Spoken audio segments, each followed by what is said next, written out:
Hello and welcome, I suppose, to another episode of SkeleTalk or whatever this is. Let's call it Evil Language. My name is Evil Lyn, and I will be your temporary host this week, having been roped into doing this by your previous host and lizard-adjacent reptilian, Whiplash, who, following a deeply pedestrian question submitted last week, was convinced to quit the show thanks to your official host, Skeletor, who himself quit the show a number of weeks ago following the same pedestrian question, and is now AWOL, although is still monitoring the show from an undisclosed location. Anyway, as you will have gathered from my tone of voice, I am not particularly pleased to have been left holding the baby. I do not like babies, or having to hold things. My reluctance to be here is surpassed only by my profound disinterest in this nonsense of a show. The fact that its tepid popularity has been maintained for 2.5 years is mystifying. Anyway, with any luck, somebody else will be driving this donkey next week, and to that end, I have been interviewing potential candidates who may be willing and or silly enough to take on the role until Skeletor returns.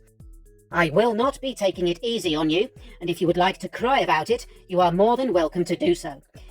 Now, this extended monologue will have separated the wheat from the chaff, and by now we will have lost anyone with the attention span of a housefly. To those of you who remain, congratulations. We can now continue with a sense of smug and justifiable superiority, and assume we are better than everyone else. Let's dive in, shall we? So the first question this week comes from Paul Wilson, who was paying attention last week and asks me who I have been interviewing to replace Whiplash as a temporary host of the show. Thanks, Paul.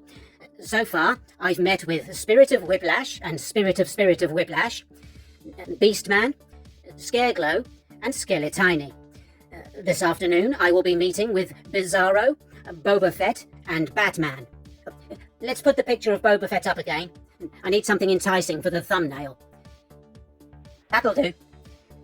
Tomorrow, I'm seeing Jason Voorhees, Stickface, and the Fit One from Wilson Phillips. Evil Lyn, could I apply for the position? No, Soundwave, the viewers won't tolerate your voice for an entire episode. Oh. So, watch this space, folks. Oh, if you are wondering who's driving the autocue and graphics this week, it's Alex Sector from Mask. Who's been doing it for the past few weeks then? Grover from Sesame Street. Cat asks Whiplash what annoys him the most, and presumably he would say, people who don't watch the full episodes or fail to pay attention to the storylines, meaning their questions are addressed to characters not currently available. I'm afraid I cannot call him to confirm this, as when I woke up this morning, I was not his secretary. But don't worry, you won't be the only person to catch one this week, so take it on the chin and remember that we love you all. Alex James has no question this week, but is happy to watch as I strike down those who attract my wrath. Good. Thompson Hereford Farm asks what size of miniature cows would be most appropriate for Skele-Tiny to look after, and requests shipping instructions. Skele-Tiny, did you hear that? Yes, the cows should be a minimum of 1 inch tall at the shoulder, and no taller than 3 inches, as I will obviously need to be able to kiss them on their noses. They should be delivered to number 1, Snake Mountain, Eternia. Packaging can be minimal, but the beasts must be blindfolded during transit for security precautions. Our preferred method of transportation would be by air. Ideally, in an SR-71 Blackbird, if you have one of those. But otherwise, we are happy to send Beastman to collect them in a tuk-tuk. We will let you know when we are ready to receive the moo-moos. Our new cow house is almost completed, and tomorrow we will be situating the bouncy castle and supervising the installation of the candy floss machine. Thanks, Farm. Stand by. Jason Raphael Murdoch asks, which ice cream flavour would be best to consume after it melts on Teela's body? The options are strawberry, black raspberry, or pina colada. It would be all three, in that order, morning, noon, and night. Thanks. Weapon Zero asks my thoughts on He-Man and wants to know if I would give him, He-Man that is, a tumble. I think He-Man is a prat. And yes, I would not only rag him to bits and pieces, I also would not stop until it had fallen off. Thanks. Stephen Gray wonders if I could tell him what these emojis are. Yes, this is the Adinkra symbol known as Sankofa. Adinkra are symbols from Ghana that represent concepts or aphorisms.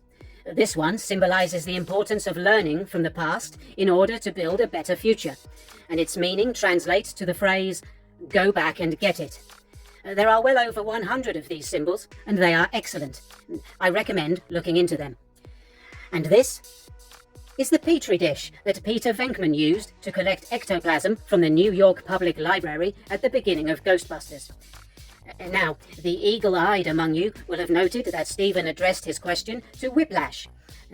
He hopes we didn't notice, and adds this request in an attempt to redeem himself.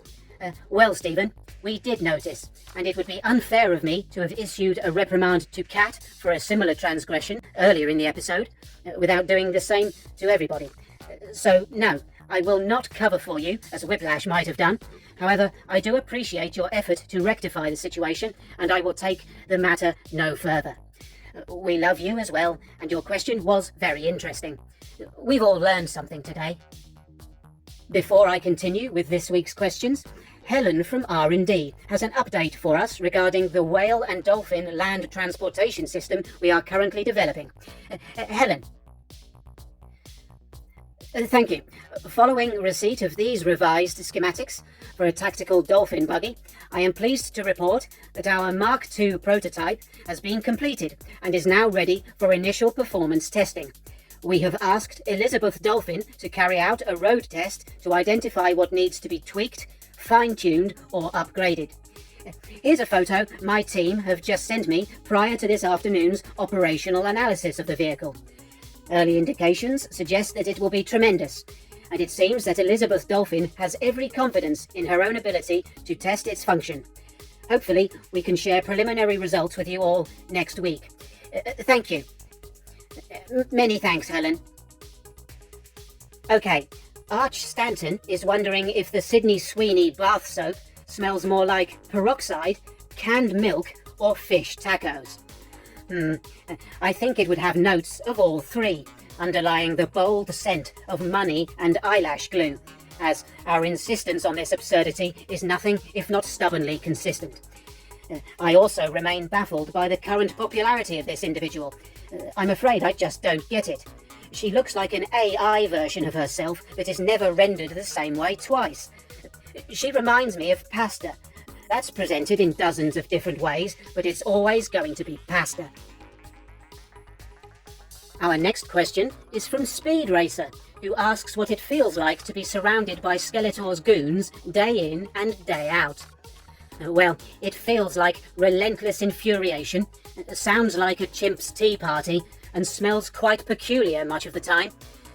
Luckily, most of these lunatics have learned to stay out of my way. I do sometimes hang out with Scareglow, and during Friday Cookie Club, I usually play Mr. Pop with Helen from Horses. Speed Racer has also heard a rumour that the evil horde have been referring to Shadow Weaver as Shadow Queefer. I do hope that's true. Thanks. Andrew seems nonplussed by Mattel's new Shredder figure, who seems rather regular looking, with no evidence of being roided out. Well, I think she looks in pretty good shape. There's a touch of Red Sonja about her, and that head sculpt looks excellent. I'd fight her in an automatic car wash. Finally this week, Daniel Herrin has this delightful inquiry. And by delightful, I think I mean icky. Right, I want everybody except Daniel to close their eyes for a few moments. Daniel, I insist that you now look upon the greasy duck horse. Now, stop it. So, that brings us to the end of this week's show, and my relief is quite significant. Thank you for watching, and well done for making it this far. I don't know who will be your host next week, but I sincerely hope it isn't me. Go away.